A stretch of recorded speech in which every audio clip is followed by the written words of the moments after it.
오늘 수요예배 가운데 변하지 않는 세상에서라는 제아의 말씀으로 나눌 때에 저와 여러분 가운데 귀한 은혜가 있길 간절히 소망합니다. 오늘 말씀 로마서 12장 1절 말씀 먼저 같이 한번 보면서 말씀 나누도록 하겠습니다. 로마서 12장 1절에 이렇게 먼저 주님은 우리에게 말씀하고 계십니다. 그러므로 형제들아, 내가 하나님의 모든 자비하심으로 너희에게 권하는 것이 있다라고 말씀을 하십니다. 내가 너희에게 하나님의 모든 자비하심으로 너희에게 이야기할 것이, 너희에게 권하여 줄 것이 있다라고 주님께서는 당부의 말씀을 우리에게 해주고 계십니다. 하나님께서는 무엇이 부족하셔서 우리에게 말씀하신 것이 아닙니다. 본인이 뭘 원하셔서, 뭘 얻고자, 나는 뭐가 부족하여서 너에게 날 뭘 해주기 원한다라는 마음으로 우리에게 당부해 주신 것이 아니라 우리를 사랑하시는 마음으로, 우리를 안타까워하시는 마음으로 우리에게 이 땅 가운데 우리가 어떻게 살아가야 할지를 알려주시기 위해 주님은 우리에게 로마서 12장 1절에서 내가 하나님의 모든 자비하심으로 너희를 권한다라고 말씀을 주고 계십니다. 2절로 가면 이렇게 시작을 하게 됩니다. 그 가장 중요한 핵심이 무엇입니까? 너희는 이 세대를 본받지 말라라고 말하고 계십니다. 내가 너희에게 권하고 싶은 것이 있는데 그것이 무엇이냐면 너희는 이 세대를, 이 세상을 따라가지 말고 이 세상을 본받지 말아라 라고 우리에게 말씀해 주고 계십니다. 어떤 분은 이 말씀을 읽으면서 이럴 수 있어요. 그래, 이 세대라고 말씀하셨었던 이 로마서가 기록되었었던 2000년 전에 그 로마 시대에 살았던 그 교인들에게 하셨던 말씀이지, 그 시대에 참 패역했고 악했고 시대가 참 좋지 않았기에 너희는 이 시대를 쫓아가지 말으라고 얘기한 거 아닌가라고 생각할 수 있습니다. 하지만 2000년 전 세상 그리고 지금의 세상은 크게 달라지지 않았다라는 것이죠. 목사님, 그렇지 않아요. 세상 많이 변했습니다. 잘 모르시나 본데요. 예전보다 살기도 편해졌고요. 스마트폰 이런 것도 생겼고요. 지금 민주주의에 살지 않습니까? 우리가 살고 있는 이 캐나다는 우리가 일만 열심히 하면 어느 정도 내가 또 먹고 살 수 있는 그런 토반이 있는 그런 나라입니다. 복지국가이기도 하고요. 예전보다 많이 세상이 변했습니다라고 이야기할 수 있습니다. 오히려 사람들은 그렇게 얘기합니다. 그럼 변해가는 세상의 트렌드를 따라가야 내가 이 세상에서 잘 먹고 잘 살 수 있습니다. 여기서 내가 버티면서 이 세상을, 변화가는 세상을 따라가야 내가 이 세상에서 승리할 수 있지 않겠습니까? 얘기할 수 있다라는 것이죠. 그래서 그런 서적들이 참 유행을 많이 합니다. 요즘에 트렌드를 분석해 주는 것들, 이제는 무엇을 따라가야지 시대를 놓치지 않고 잘 뒤처지지 않을 것인가 라는 것을 고민하게 됩니다. 저도 얼마 전부터 읽고 있는 책이 하나 있는데요.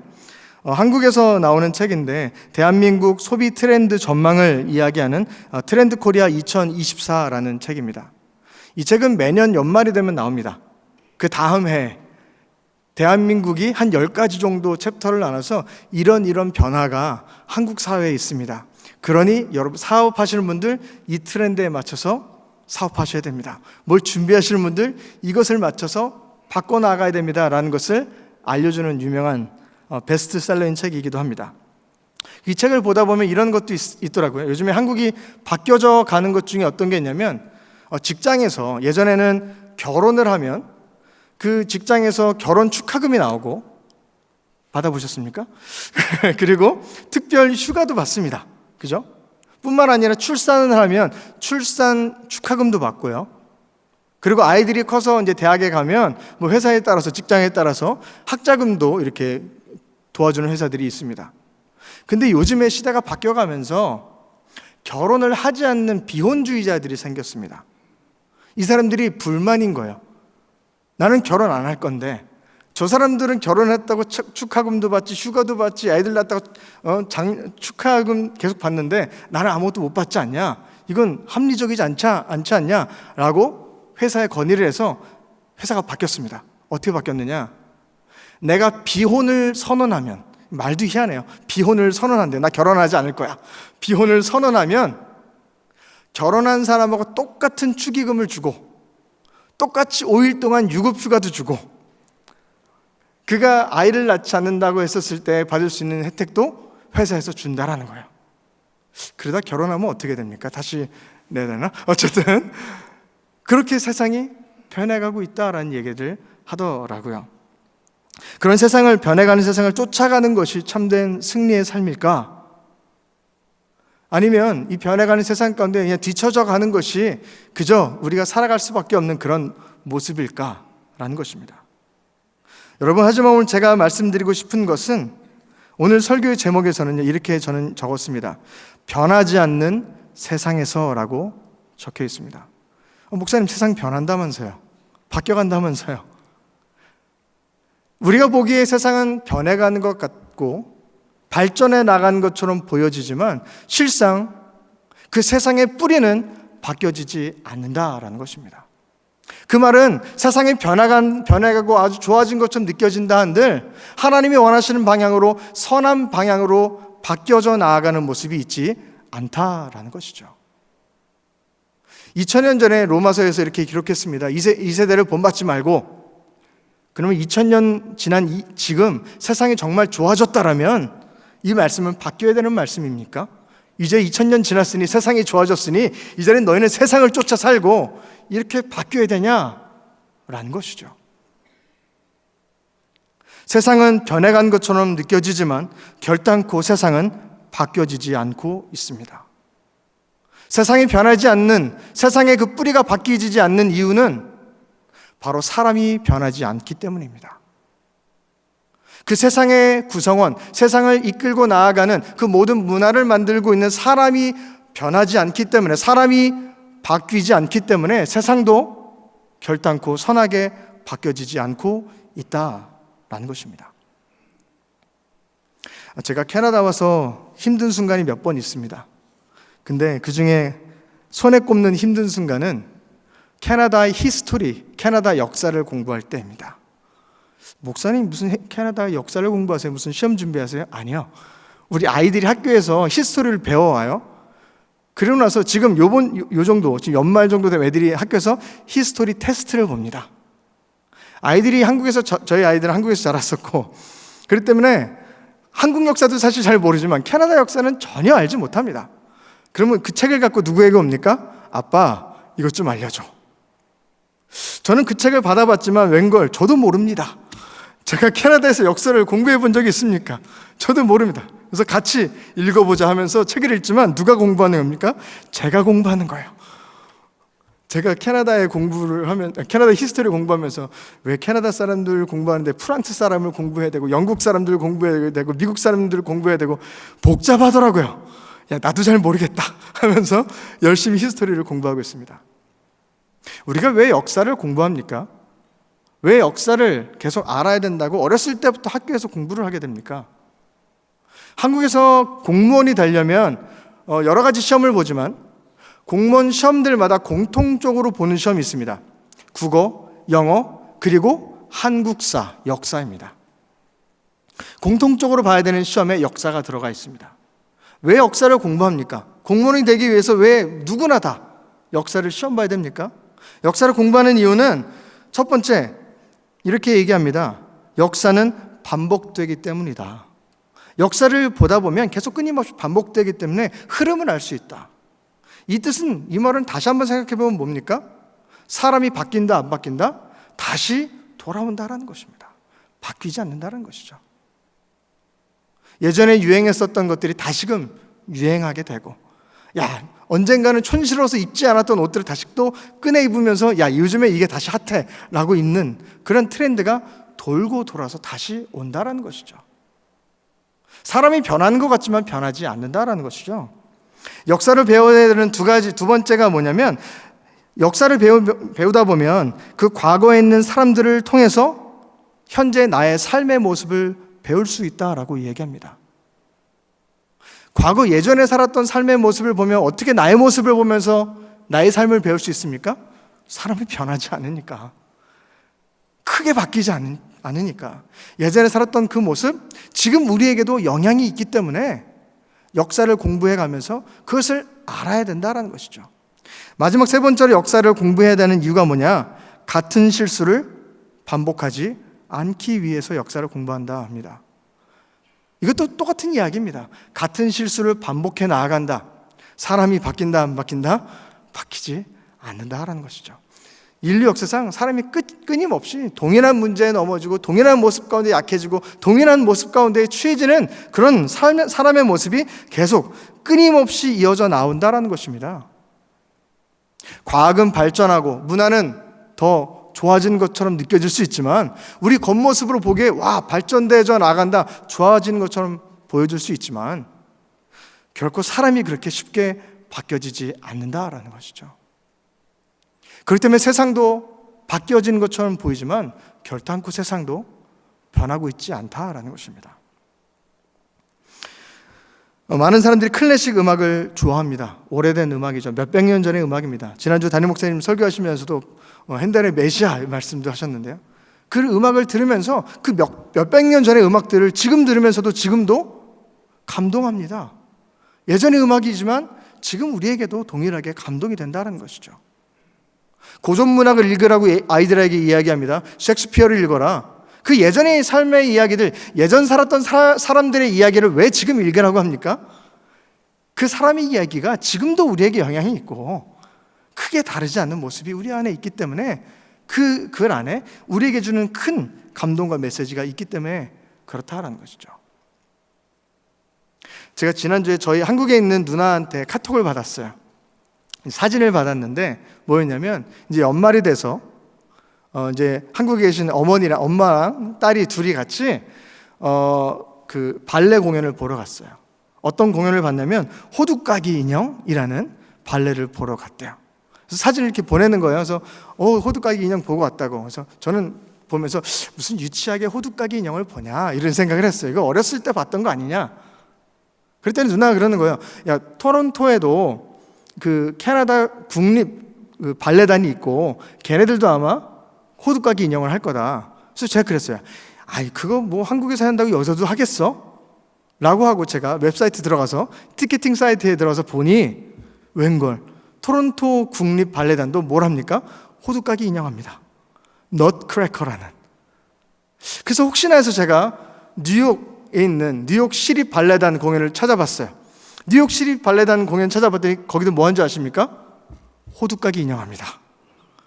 발레는 연말만 되면 호두까기 인형, 넛크래커를 다 해야 되는 거 봐요. 그래서 유럽까지 제가 가봤어요.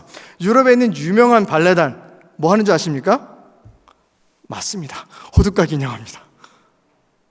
동서를 막론하고 똑같은 공연을 같은 거를 다 보더라고요. 사람이 다 거기서 거기다라는 것이죠. 오늘 말씀 가운데 우리에게 주님께서 말씀하세요. 그런 세상 너희는 본받지 말아야 한다. 세상에 발전되어져 나가는 것 같고 세상을 따라가면 너희가 성장하는 것 같고 세상을 쫓아가지 못한다면 너는 도태되는 것 같은 인생을 살아가느냐? 결단코 그렇지 않다 라고 우리에게 말씀하고 계십니다. 사실 성경 이야기에 보면 그런 이야기가 끊임없이 나옵니다. 노아 가족의 이야기만 보면 이렇습니다. 하나님께서 세상이 죄악이 팽배한 것을 보시고 사람들을 물로 심판하시죠. 그 중에서 노아 가족을 구원해 주셨습니다. 그렇다면 그 죄악이 많았던 세상을 다 심판하시고 노아 가족이 구원받았으니 이 가족은 이제 하나님의 뜻대로 거룩한 삶으로 은혜의 삶으로 복된 삶으로 살아야 되지 않겠습니까? 근데 노아 가정의 삶의 모습은 이렇습니다. 홍수가 다 끝나고 이제 노아 가족이 농사를 짓기 시작합니다. 여러 가지 농사도 짓고 포도 농사를 짓겠죠. 포도를 농사 짓고 뭐를 만듭니까? 포도주를 만듭니다. 어느 날 노아가 포도주를 먹고 취해서 아이들에게, 자녀들에게 수치스러운 모습을 보여주게 됩니다. 그때 아들이 그 아버지의 수치스러운 모습을 보고 사람들에게 그것을 조롱하는 이야기를 하고 아버지를 헐뜯는 이야기를 하게 됩니다. 그것을 들은 노아가 이 아들을 저주하는 이야기가 노아 가정의 이야기입니다. 세상을 심판하시고 구원하셨던 그 한 가정입니다. 하지만 그 가정의 모습만 보더라도 그 세상을 심판하셨던 그 하나님의 마음을 느낄 수 있습니까? 더 답답해지는 하나님의 마음을 우리는 보게 된다라는 것이죠. 변해가지 않는 사람의 모습을 우리는 끊임없이 보고 있다라는 것입니다. 그래서 주님은 한 가지 계획을 세우십니다. 이 땅을 심판하겠다. 이 땅을 내가 심판하겠다라고 주님은 계획을 하십니다. 하지만 주님은 심판의 계획 가운데에 피할 길도 우리에게 허락해 주셨습니다. 하나밖에 없는 예수 그리스도를 이 땅에 보내주시고 그가 우리의 모든 죄를 담당하시고 십자가에서 물과 피 쏟으시며 그 생명을 우리에게 주심으로 말미암아 화목제물로 우리에게 주심으로 말미암아 그를 믿는 자마다 멸망하지 않고 영원한 생명에 이를 것이라는 그 구원의 길을 우리에게 허락하신 줄로 믿습니다. 우리가 지금 지나가고 있는 대강절 이 세 번째 주간은 바로 그 날을 생각하는 날입니다. 변하지 않은 세상 가운데 심판할 수밖에 없는 하나님의 그 마음 가운데에 그들을 구원하고자, 그들을 사랑하셔서 구원하셔서 하나님의 자녀로 만들고자 하나밖에 없는 독생자 예수 그리스도를 이 땅에 보내주셨던 그 날을 기억하며 다시 오실 주님을 생각하는 날이 바로 이 대강절 기간이다라는 것입니다. 로마서를 보면 참 사람들이 얼마큼 이렇게 그 안에 더러운 것들이 많이 있을까? 사람들 안에 어떤 모습을 보시고 하나님께서는 이 세대를 본받지 말라고 하셨을까? 라는 말씀들이 구구절절 나옵니다. 한번 말씀 찾아볼까요? 로마서 1장입니다. 로마서 1장 28절 말씀입니다. 로마서 1장 28절부터 말씀인데요. 우리 함께 같이 읽어볼까요? 시작. 또한 그들이 마음에 하나님 두기를 싫어하며 하나님이 그들을 그 상실한 마음대로 내버려 두사 합당하지 못한 일을 하게 하셨으니 사람들의 마음 가운데 어떤 게 있는지 한번 29절 읽어볼까? 시작. 곧 모든 불의, 추악, 탐욕, 악의가 가득한 자요, 시기, 살인, 분쟁, 사기, 악독이 가득한 자요, 수근수근하는 자요, 비방하는 자요, 하나님께서 미워하시는 자요, 능욕하는 자요, 교만한 자요, 자랑하는 자요, 악을 도모하는 자요, 부모를 거역하는 자요, 우매한 자요, 배악하는 자요, 무정한 자요, 무자비한 자라. 아멘. 하나님 말씀입니다. 로마서 1장 28절이 이렇게 시작하고 있습니다. 그들의 마음에 하나님 두기를 싫어하며, 그들 마음 가운데 하나님을 품지 않고 그들 마음 가운데 하나님을 두지 않고 어떤 마음을 그들이 품었습니까? 29절부터 우리가 읽었었던 불의하고 추악하고 더러운, 우리가 읽으면서도 이거는 내 마음 가운데 내 삶 가운데 없어졌으면 좋겠다 라고 이야기하는 이 추악한 모습들이 사람의 모습 안에 들어있다라는 것이죠. 이것은 비단 2000년 전 로마의 교인들 안에만 있었던 마음입니까? 그렇지 않습니다. 이것은 2000년이 지난 지금 우리의 삶 가운데도 우리가 너무나도 흔히 발견할 수 있는 우리의 모습이다라는 것이죠. 뉴스만 봐도 그렇습니다. 아니, 어느 날의 뉴스만 봐도 그런 것이 아니라 어떤 날을 임의적으로 하나 골라서 본다 하더라도 그 날에 이런 모습들이 다 담겨져 있습니다. 어느 나라의 뉴스를 본다 한들 이런 모습들이 끊임없이 우리 가운데 보여지고 있다라는 것이죠. 이 시대를 본받지 말라고 하셨던 하나님의 그 음성은 2000년 전에 로마인들에게만 하셨던 그 말씀이 아니라 지금 우리에게도 살아있는 하나님의 말씀으로 우리에게 들려주시는 하나님의 음성인 줄로 믿습니다. 변하지 않는 세상 가운데에 너희는 세상을 따라가지 말아라.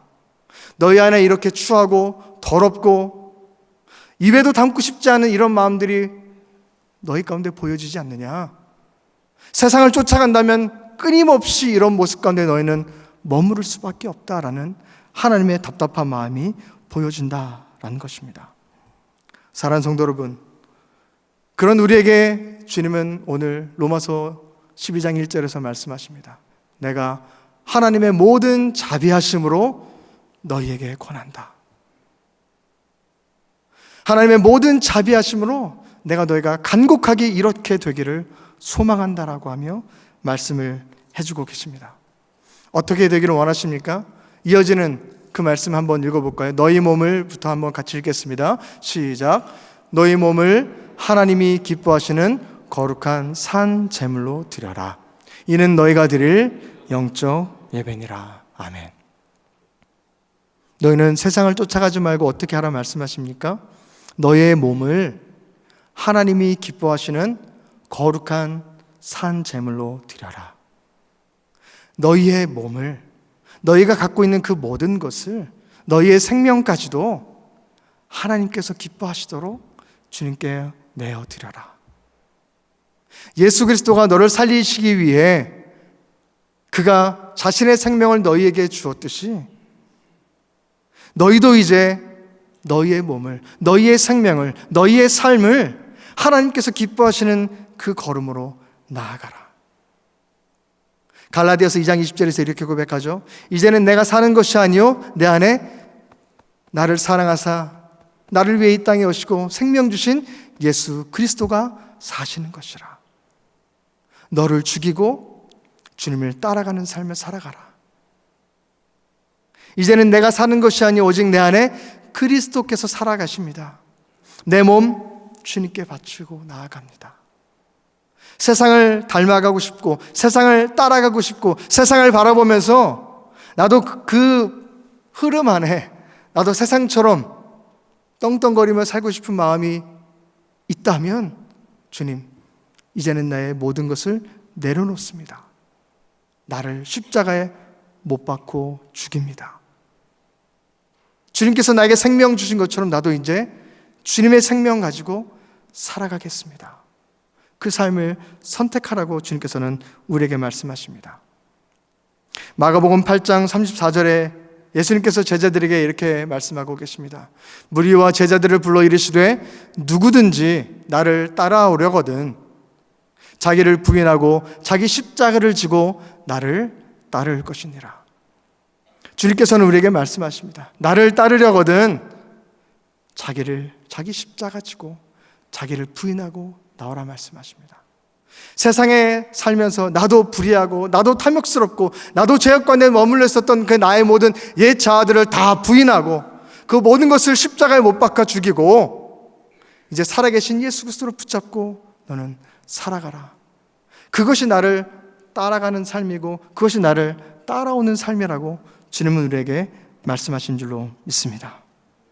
사랑하는 성도 여러분, 우리는 그러한 삶을 선택하고 따라가는 믿음의 성도가 되길 간절히 축복합니다. 3000년 전 이스라엘을 다스렸던, 온 이스라엘을 통치했었던 다윗 왕은 이렇게 고백합니다. 여호와는 나의 목자시니 내게 부족함이 없으리로다. 그가 나를 풀밭에 누이시며 쉴 만한 물가로 나를 인도하시는도다. 그가 왕이기 때문에 그렇게 고백합니까? 아닙니다. 여호와는 나의 목자이시니 내게 부족함이 없습니다. 사람들이 부러워하는 왕자에 올라갔기 때문에, 권력을 갖고 있기 때문에 그가 푸른 풀밭에 누울 수 있는 것입니까? 아닙니다. 여호와가 나의 목자이심을 고백했기 때문에 그가 푸른 풀밭에 누이며 쉴 만한 물가로 거닐 수 있는 줄로 믿습니다. 그 다윗의 고백을 주님께서는 기뻐하셨기에 그 고백을 받아주시고 그를 귀하게 여겨주셨다라는 것입니다. 사랑하는 성도 여러분, 우리는 세상을 따라가는 것이 아니라, 세상을 본받는 것이 아니라 주님을 본받고 주님 뜻 가운데 나아가는 우리가 되길 간절히 소망합니다. 예수님을 따라갈 때에 세상이 줄 수 없는 참된 평안을 주신다라고 말씀하십니다. 요한복음 14장 27절 말씀입니다. 우리 한번 같이 읽어볼까요? 평안을 시작. 평안을 너희에게 끼치노니 곧 나의 평안을 너희에게 주노라. 내가 너희에게 주는 것은 세상에 주는 것과 같지 아니하니라. 너희는 마음에 근심하지도 말고 두려워하지도 말라. 내가 너희에게 평안을 주겠다라고 주님 말씀하십니다.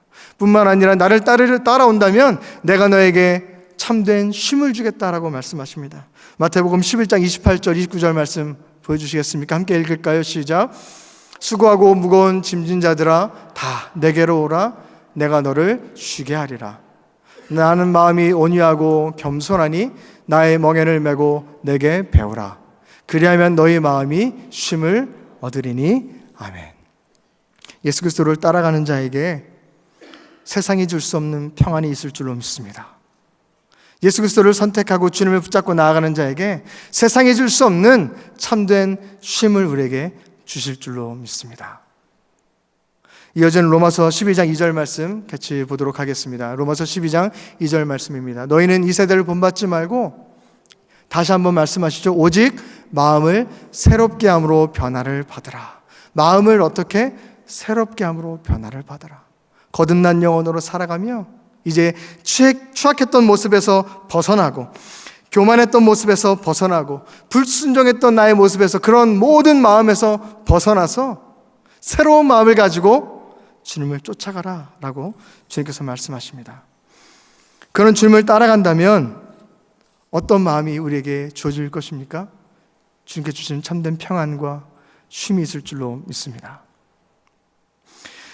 이 말씀을 들으며 이렇게 생각하시는 분이 있을지도 몰라요. 목사님, 그렇게 설교하셔도 우리는 세상을 따라가야 돼요.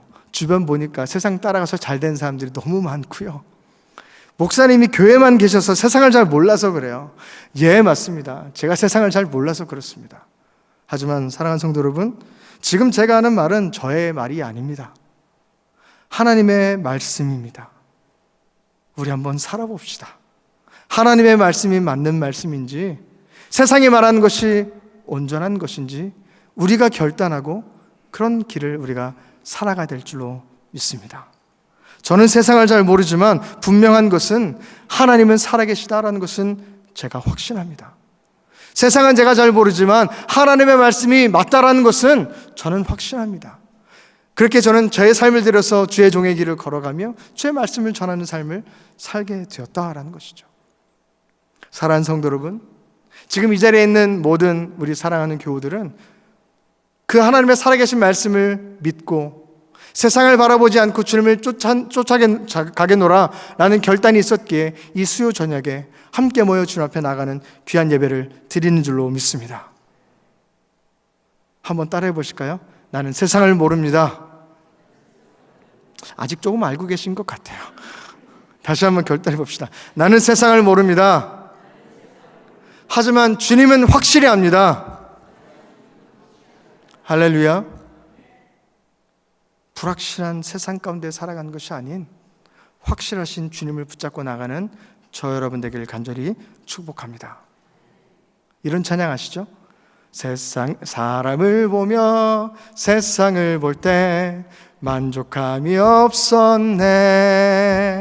나의 하나님 그분을 뵐 때 나는 만족하였네. 사람을 보며 같이 하자는 거죠. 세상을 볼 때 만족함이 없었네.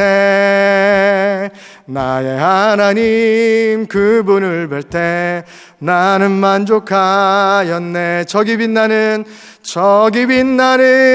태양을 보라. 또 저기 서 있는 산을 보아라. 천지 지으신 우리 여호와 나를 사랑하시니 나의 하나님 한 분만으로 나는 만족하였네. 나는 만족하였네. 나는 만족합니다. 나는 만족하였네. 할렐루야.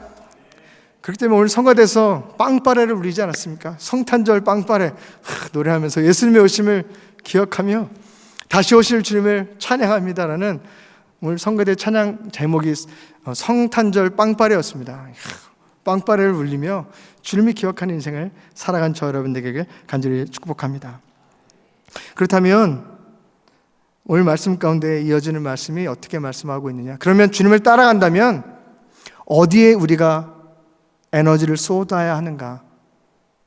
세상을 쫓는 에너지가 아니라 주님을 따라가는 에너지 가운데에 어떤 마음을 가지고 살아가야 하는가? 로마서 12장 2절 하반절에 기록되고 있습니다. 하나님의 선하시고부터 한번 같이 읽어볼까요? 시작. 하나님의 선하시고 기뻐하시고 온전하신 뜻이 무엇인지 분별하도록 하라. 우리 이제 삶의 에너지를 어디에 쏟는 것입니까? 나의 삶의 문제 가운데에 나의 삶의 어려움이 찾아왔어요. 어찌할 바를 몰라 답답해하고 있어요. 그 마음 가운데에 세상에 나가서 답을 찾는 것이 아니라, 주님, 나의 삶에 이 어려움이 왔는데 이 삶 가운데 하나님의 선하신 뜻이 있을 줄로 믿습니다. 하나님께서 기뻐하시고 온전하신 뜻이 내 삶 가운데 나타날 줄로 믿습니다. 그것을 찾는 데 내 모든 에너지를 쏟아가는 것입니다. 어려움이 찾아왔을 때 나는 이렇게 해야 할까? 낙심하고 무너지고 쓰러지고 그 자리에서 좌절하고 넘어지는 것이 아니라, 내 삶 가운데 어려움이 찾아왔을 때, 주님, 내 삶에 어려움이 찾아왔는데 주님, 이것을 통해서 무엇을 행하시려고, 나에게 무엇을 말씀하시려고 이런 어려움을 나에게 주셨습니까? 분명 하나님의 선하신 계획이 있을 줄로 믿습니다. 나에게 그 뜻을 깨닫게 하여 주옵소서. 하나님께서 기뻐하시고 온전하신 뜻, 이 온전하신 뜻이 영어로는 무엇입니까? perfect입니다. 완벽한 뜻이 무엇인지, 내 삶 가운데 예비하신 선하신 계획이 무엇인지 내가 알 수 있도록, 분별할 수 있도록 내 모든 에너지를 거기에 쏟아나가는 것입니다. 내가 어려움 당했다고 그 낙심 가운데 쓰러진 것이 아니라, 그 가운데 주님께서 일하실 것을 소망하며 그 가운데서 주님께서 무엇을 나에게 깨닫게 하실까를 찾아가는 데 내 에너지를 쏟는 우리가 되야 될 줄로 믿습니다. 제가 오늘 설교하기 예배 오기 전에 제가 담당하고 있는 중보기도부에 섬기고 계시는 우리 황준환 집사님과 잠시 통화하고 왔어요. 황준환 집사님이 아시는 분 아시겠지만 얼마 전에 물건이 떨어져서 머리를 크게 다치셨어요.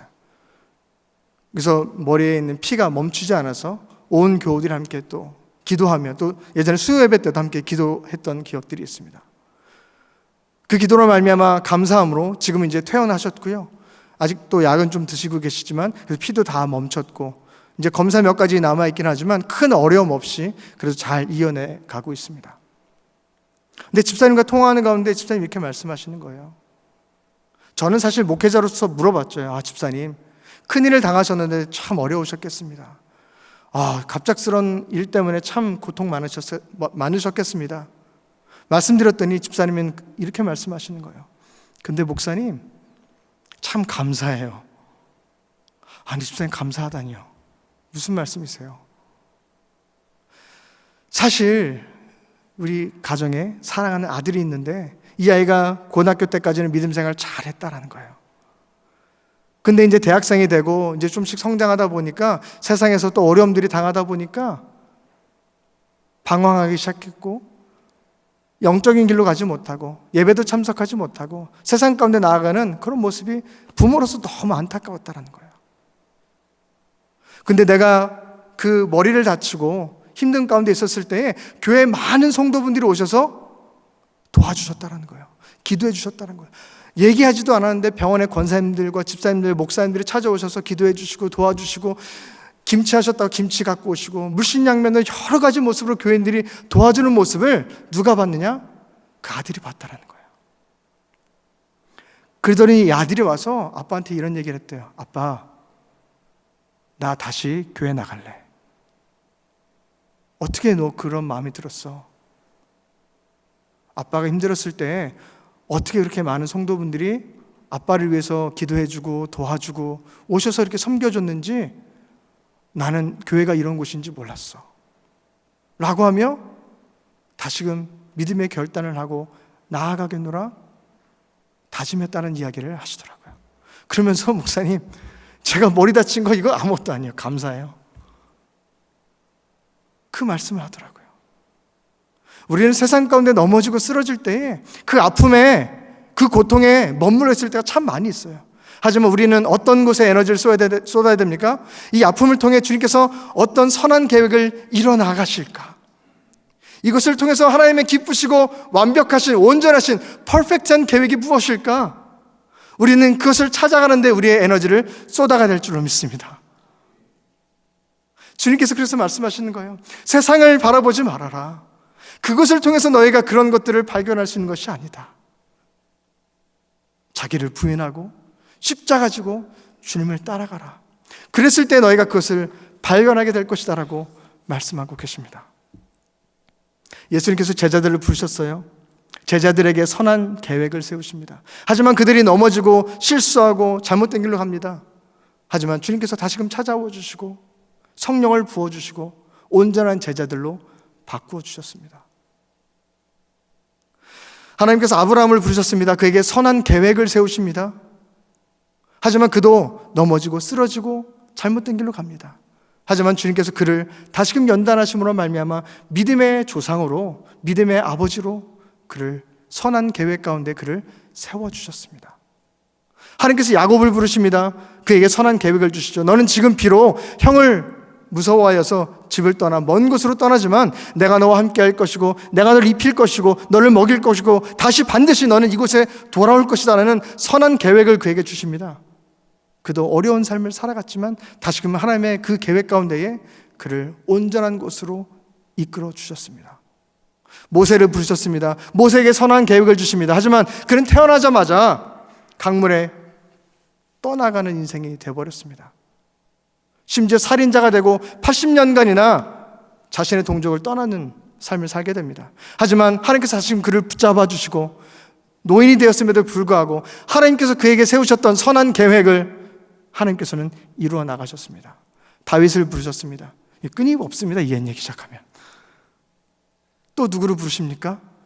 주님은 우리를 부르신 줄로 믿습니다. 우리 가운데 선한 계획을 세우시고 착한 일을 시작하신 하나님께서 주님이 오시는 그날까지 그 일을 이뤄나갈 줄로 믿습니다. 빌립보서 말씀 1장 말씀 한번 보시겠습니까? 한 목소리 같이 읽겠습니다. 너희 안에서 착한 일을 시작하신 이가 그리스도 예수의 날까지 이루실 줄을 우리가 확신하노라. 아멘. 여러분 안에 착한 일을 시작하신, 선한 계획을 시작하신, 기쁘시고 완벽하시고 온전한 계획을 이루실 그 하나님께서 여러분 가운데에 함께 하시고 계신 줄로 믿습니다. 그렇게 오늘 말씀 제목은 그렇습니다. 변하지 않는 세상에서 바뀌지 않는 사람들 가운데에 머물러 있는 것이 아니라 주님을 따라가는 우리가 되길 간절히 소망합니다.